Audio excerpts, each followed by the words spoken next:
വിദ്യാർത്ഥികളിൽ അച്ചടക്കം, നേതൃഗുണം, team work തുടങ്ങിയ നൈപുണ്യങ്ങൾ വളർത്തുകയെന്ന ലക്ഷ്യത്തോടെയാണ് ഹൃദ്യം സപ്തദിന ക്യാമ്പിന്റെ പ്രവർത്തനം. ഈ ക്യാമ്പ് അവരെ എങ്ങനെ സഹായിക്കുന്നുവെന്ന് വിദ്യാർത്ഥികളോട് തന്നെ ചോദിച്ചറിഞ്ഞു. അപ്പോൾ മക്കളെ, ആദ്യം തന്നെ എല്ലാവർക്കും ഒരു കൺഗ്രാറ്റുലേഷൻസ്. എന്തിനാണെന്നറിയാമോ, ഈ അവധിക്കാലത്ത് എല്ലാവരും ഇങ്ങനെ അടിച്ചു പൊളിക്കുമ്പം നിങ്ങൾ വളരെ പോസിറ്റീവായിട്ടും ക്രിയേറ്റീവായിട്ടും സമൂഹത്തിന് ഉതകുന്ന ഒരുപാട് നന്മയ്ക്ക് ഉതകുന്ന കുറേ കാര്യങ്ങൾ ചെയ്യുന്നുണ്ട്.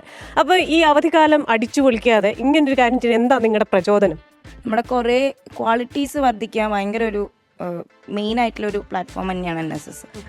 നമ്മുടെ ലീഡർഷിപ്പ് ആയാലും കമ്മ്യൂണിക്കേഷൻ സ്കിൽസ് ആയാലും നമ്മൾ സോഷ്യലായിട്ട് നമ്മളൊരു എവിടെ പോയാലും നമുക്ക് അതിജീവിച്ച് വരാൻ പറ്റുന്നതൊക്കെ നമ്മൾ NSS ക്യാമ്പിലൂടെയാണ്. അപ്പം ഞാൻ കേട്ടത് ഇവിടെ ഭക്ഷണം വരെ നിങ്ങളാണ് പ്രിപ്പയർ ചെയ്യുന്നതാണോ? അതെ, പ്രിപ്പയർ ചെയ്യുന്നത് നമ്മളൊക്കെ തന്നെയാണ്. ഇവിടെ ഹെൽപ്പിനായിട്ട് 2 ചേച്ചിമാരുണ്ട്. പിന്നെ നമ്മൾ ബാക്കിയുള്ള എല്ലാ കാര്യങ്ങളും ചെയ്ത് അവർക്ക് കൊടുക്കും. 7 ദിവസമല്ലേ, സപ്തദിന ക്യാമ്പാണ്. അപ്പോൾ 7 ദിവസം നിങ്ങൾ എന്തൊക്കെയാണ് ചെയ്തത് ഇവിടെ? ഈ ഒരു സ്ഥലം മെയിനായിട്ട് ടൂറിസ്റ്റ് അട്രാക്ഷൻ ഏരിയ, അതുകൊണ്ട് തന്നെ കുറേ വേസ്റ്റുകൾ ഉണ്ടാവും. ഇത് ക്ലീൻ ചെയ്യുന്നുണ്ട്.